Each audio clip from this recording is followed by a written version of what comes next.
Iran tampaknya yakin bahwa mereka mampu mendominasi seluruh kawasan Selat Hormuz dengan mengandalkan armada kapal cepat serta jaringan peluncur rudal yang ditempatkan di sepanjang garis pantai. Namun, Amerika Serikat baru saja menunjukkan bahwa asumsi tersebut tidak sepenuhnya benar. Sebuah bom penghancur bunker berbobot sekitar 5.000 pon yang memiliki daya hancur luar biasa dilaporkan telah dijatuhkan oleh militer AS di wilayah pesisir dekat selat tersebut. Dampaknya signifikan. Jalur perairan yang sempat terancam kini kembali terbuka, memungkinkan kapal-kapal dagang untuk melintas dengan lebih aman. Dalam operasi ini, AS menggunakan jenis bom baru yang dirancang untuk melemahkan kendali Iran atas selat strategis tersebut. Nanti kita akan membahas lebih dalam tentang keunggulan bom ini, tetapi pertama-tama mari kita pahami apa yang sebenarnya dilakukan oleh pihak AS. Komando Pusat Amerika Serikat atau CENTCOM melalui platform X pada 17 Maret memberikan penjelasan singkat mengenai operasi tersebut. Mereka menyatakan bahwa pasukan AS telah berhasil menggunakan beberapa amunisi penetrator seberat 5.000 pon untuk menyerang lokasi-lokasi rudal Iran yang diperkuat di sepanjang pantai dekat Selat Hormuz. Lokasi tersebut diketahui menyimpan rudal jelajah anti kapal yang dianggap sebagai ancaman serius terhadap jalur pelayaran internasional. Jadi, selain mengetahui apa yang terjadi, kita juga mulai memahami alasan di balik tindakan tersebut. Namun, masih banyak detail lain yang perlu diuraikan, terutama terkait jenis senjata yang digunakan dan potensi dampaknya ke depan. Penghancuran fasilitas peluncuran rudal di sepanjang pantai ini memiliki arti strategis yang besar. Iran selama ini memanfaatkan lokasi tersebut untuk menekan dan mengintimidasi kapal-kapal dagang yang melintasi selat. Dengan menargetkan titik-titik ini, AS berupaya memastikan bahwa jalur vital tersebut tetap dapat digunakan secara bebas. Media seperti Telegraph juga menyoroti berbagai taktik Iran dalam mempertahankan pengaruhnya di kawasan tersebut.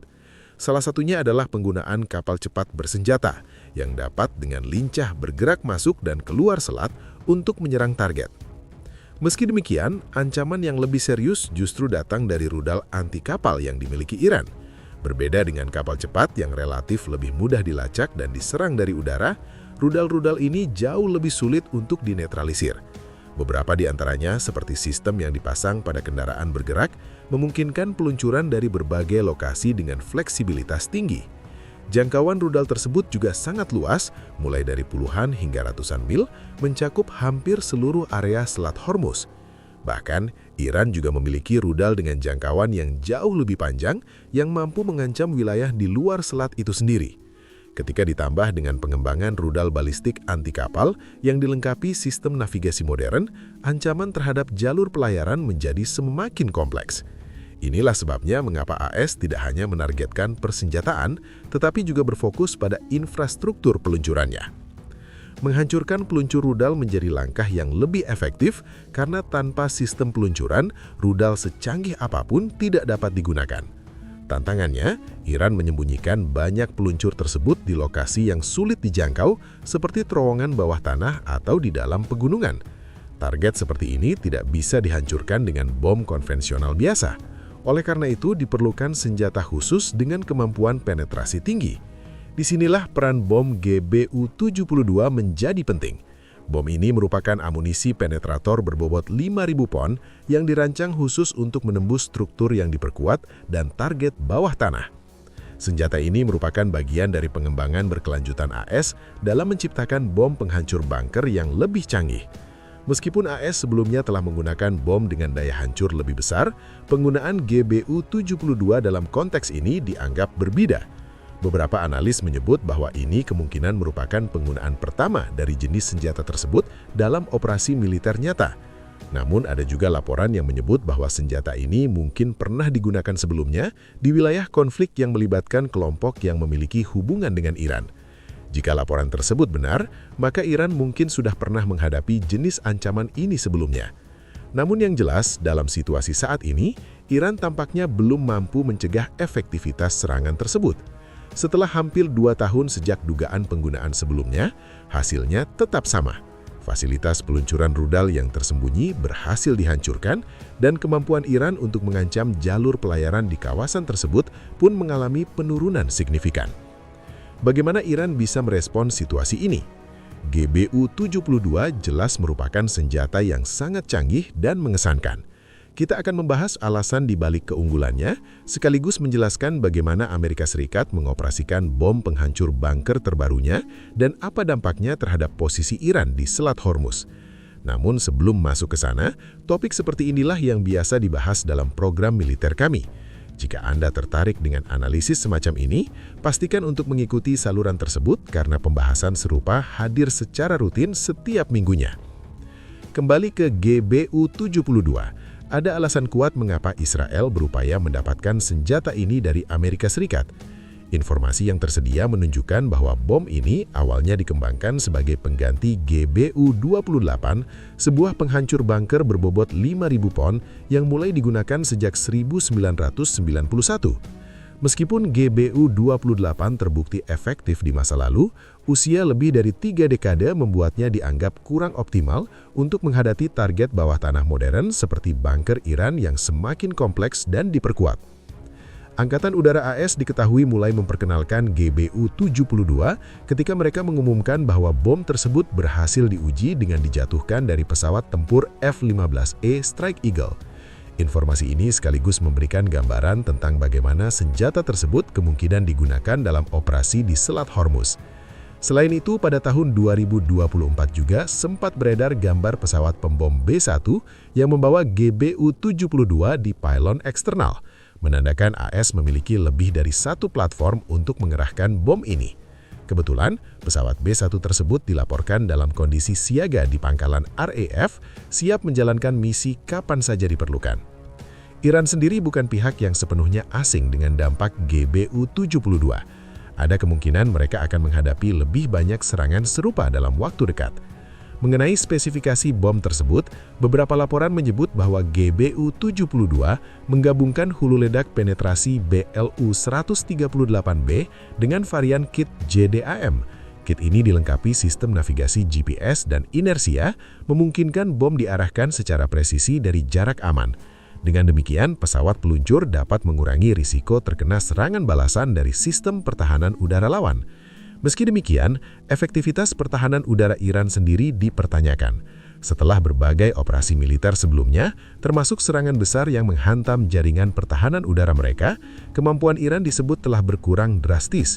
Beberapa analisis bahkan menyebut bahwa sebagian besar sistem pertahanan udara mereka telah dinonaktifkan, menyisakan hanya titik-titik perlindungan yang terisolasi.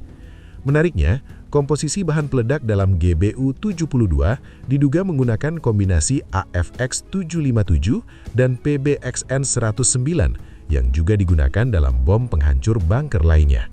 Hal ini menunjukkan bahwa AS mempertahankan formula yang telah terbukti efektif. Meski demikian, banyak aspek dari GBU-72 yang masih belum sepenuhnya diungkap, sehingga memunculkan berbagai spekulasi mengenai kemampuan penetrasi dan jangkauannya. Sebagai perbandingan, GBU-28 mampu menembus sekitar 15 kaki konkrit bertulang dan hingga 150 kaki tanah. Jika GBU-72 memang dirancang sebagai penggantinya, maka sangat mungkin bom ini memiliki kemampuan penetrasi yang lebih besar. Ini berarti bunker bawah tanah Iran menjadi semakin rentan. Namun perlu diingat bahwa target utama tidak selalu bunker itu sendiri. Dalam banyak kasus, cukup dengan menghancurkan terowongan akses yang menghubungkan bunker ke permukaan, fasilitas tersebut sudah dapat dilumpuhkan. Tanpa akses keluar masuk, peluncur rudal yang disimpan di dalamnya tidak dapat digunakan. Memang, efek serupa bisa saja dicapai dengan menggunakan bom penghancur bunker berbobot 2.000 pon, tetapi diperlukan jumlah yang lebih banyak untuk menghasilkan dampak yang sama. Oleh karena itu, penggunaan GBU-72 menjadi pilihan yang lebih efisien, terutama jika AS ingin menyelesaikan operasi dengan cepat dan dampak maksimal. Beton tebal maupun lapisan tanah dalam tidak lagi menjadi perlindungan yang memadai terhadap bom ini. Terkait platform peluncuran, sebelumnya telah disinggung bahwa AS kemungkinan menggunakan pesawat F-15E atau pembom B-1. Beberapa laporan memperkirakan sejumlah GBU-72 dijatuhkan dalam operasi terbaru tersebut. Dengan kapasitas angkut yang besar, B-1 dianggap sebagai pilihan logis karena mampu membawa hingga belasan bom sekaligus. Sementara F-15E hanya mampu membawa satu unit dalam satu misi. Penggunaan B1 memberikan keuntungan dalam hal daya hancur sekaligus efisiensi operasional. Dengan lebih sedikit pesawat yang terlibat, risiko terhadap serangan balasan juga dapat diminimalkan. Meski demikian, bukan berarti F-15E tidak terlibat sama sekali. Ada kemungkinan pesawat tersebut digunakan untuk serangan awal atau sebagai dukungan setelah target utama dihantam. Jika benar jumlah bom yang digunakan mencapai puluhan unit, maka kontribusi terbesar kemungkinan berasal dari pembom B1. Terlepas dari jenis pesawat yang digunakan, satu hal yang jelas adalah bahwa GBU-72 telah digunakan secara aktif di kawasan Selat Hormuz. Ini memunculkan dua pertanyaan penting. Mengapa serangan ini dilakukan sekarang dan apa langkah berikutnya? Untuk pertanyaan pertama, beberapa laporan menyebut bahwa Iran telah berupaya memblokade Selat Hormuz sejak dimulainya operasi militer terbaru. Upaya tersebut dilakukan dengan berbagai cara. Bahkan kapal yang masih berani melintas pun jumlahnya sangat terbatas. Laporan dari The New York Times menyebutkan bahwa saat ini hanya sekitar 3 hingga 4 kapal per hari yang mengambil risiko melewati Selat Hormuz. Angka ini sangat jauh dibandingkan kondisi sebelum konflik, ketika lebih dari 100 kapal melintas setiap harinya. Yang cukup mengejutkan, meskipun jalur ini jelas rentan, banyak pihak sebelumnya meyakini bahwa Iran tidak akan benar-benar menutup selat tersebut sepenuhnya seperti yang kini terjadi. Pandangan tersebut juga diungkapkan oleh Neil Crosby, kepala riset minyak di perusahaan analisis energi Sparta. Dalam pernyataannya kepada The New York Times, ia mengatakan bahwa selama ini banyak orang, termasuk dirinya, percaya bahwa Selat Hormuz terlalu penting untuk gagal dan tidak mungkin benar-benar ditutup. Ia juga menambahkan bahwa asumsi umum adalah kekuatan Angkatan Laut Barat atau sekutunya tidak akan pernah membiarkan hal itu terjadi. Namun kenyataannya, situasi tersebut kini benar-benar terjadi. Dalam konteks itulah, penggunaan bom GBU-72 oleh Amerika Serikat terhadap lokasi peluncuran rudal anti kapal Iran di sekitar Selat Hormuz menjadi respons besar terhadap krisis yang diciptakan Iran.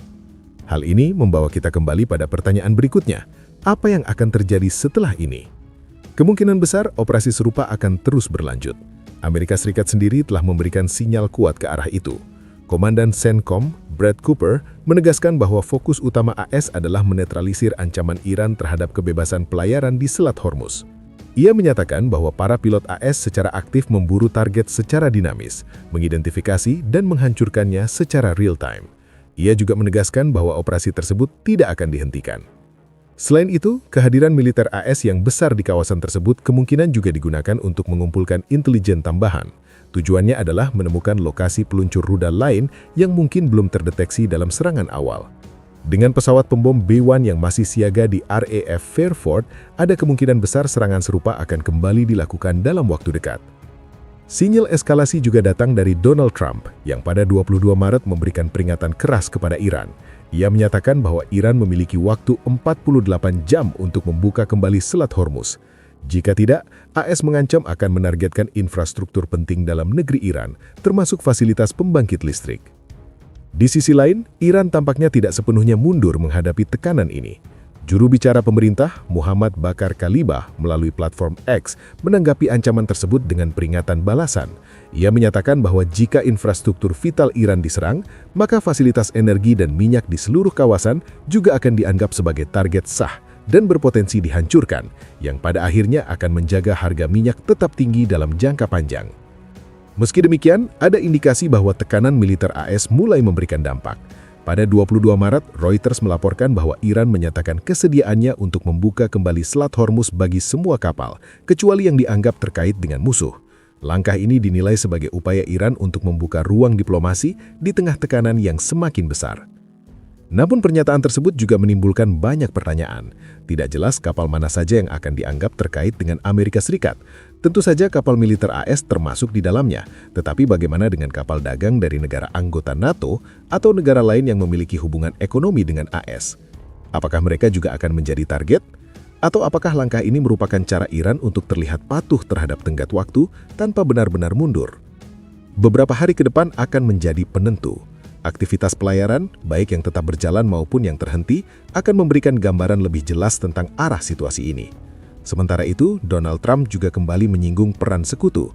Ia menyatakan bahwa meskipun AS mampu bertindak sendiri, ia tetap menginginkan dukungan dari negara-negara sekutu untuk menjaga keamanan Selat Hormuz.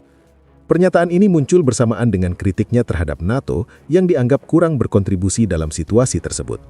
Terlepas dari pernyataan tersebut, kemungkinan keterlibatan NATO tetap terbuka. Sekretaris Jenderal NATO, Mark Rutte, menyatakan bahwa negara-negara anggota sedang aktif mencari solusi terhadap krisis di kawasan tersebut. Selain itu, Axios juga melaporkan pada 19 Maret bahwa 7 sekutu AS telah menyatakan kesediaan mereka untuk membentuk koalisi patroli di kawasan tersebut, meskipun belum ada komitmen resmi yang diumumkan. Namun masih belum jelas apakah rencana tersebut akan direalisasikan dalam waktu dekat, terutama karena operasi militer AS masih berlangsung. Untuk saat ini, Iran harus menghadapi konsekuensi dari serangan bom penghancur bunker terhadap fasilitas rudal bawah tanahnya di sepanjang Selat Hormuz. Selain itu, jika Iran terus mencoba menggunakan drone untuk mengancam jalur pelayaran, kemungkinan besar mereka akan menghadapi respons tambahan dari AS dan sekutunya. Menariknya, ada juga potensi dukungan tak terduga bagi AS dan negara-negara Teluk.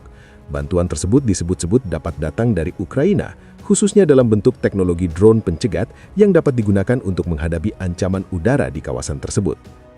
Untuk pembahasan lebih lanjut mengenai hal itu, Anda bisa melihat video lanjutan kami. Dan jangan lupa untuk mengikuti Military Show jika ingin mendapatkan pembaruan terbaru terkait perkembangan operasi Epic Fury. Terima kasih telah menyimak.